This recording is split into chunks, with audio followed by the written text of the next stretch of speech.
Hello friend, good to see you again. Welcome back to Tech. Today we will discuss a very important question. Is it safe to stop Windows 11 updates permanently?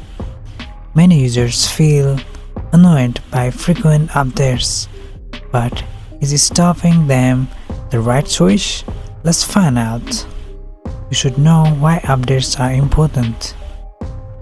Windows updates are not just new features.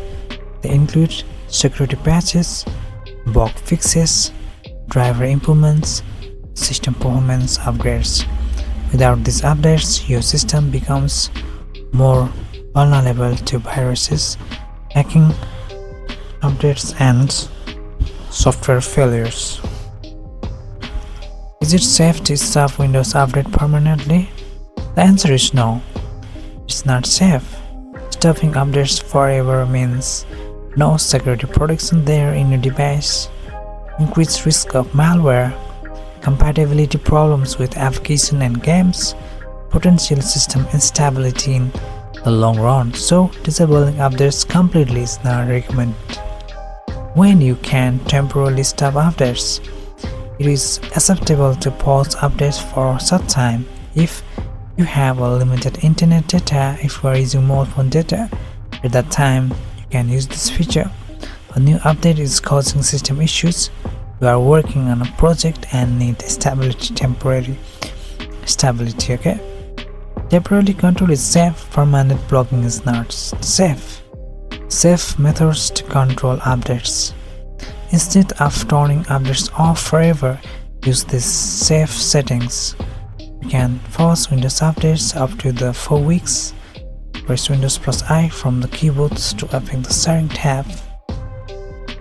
Then after here, scroll down, click the Windows updates, and here you can find out the Windows.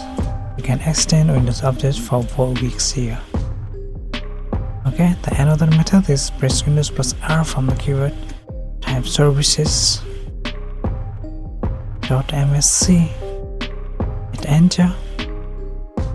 Then after find out the Windows update here, pressing W, there is Windows update. Right click and click properties and choose here manual, apply. These are the safe process to postpone or to delay the Windows updates in your computer. Guys, at the end I want to say that instead of disabling updates permanently, control them wisely. This protects your computer while giving you full convenience. So that guys, I recommend you not to disable Windows update permanently. It makes your computer more vulnerable and your computer is always on risk. So that I suggest you follow that setting to postpone the Windows updates. And guys, if you found this video helpful, then please like, share and subscribe to Tech for more tech tips and troubleshooting guides. Thank you for watching. See you in the next video. Bye.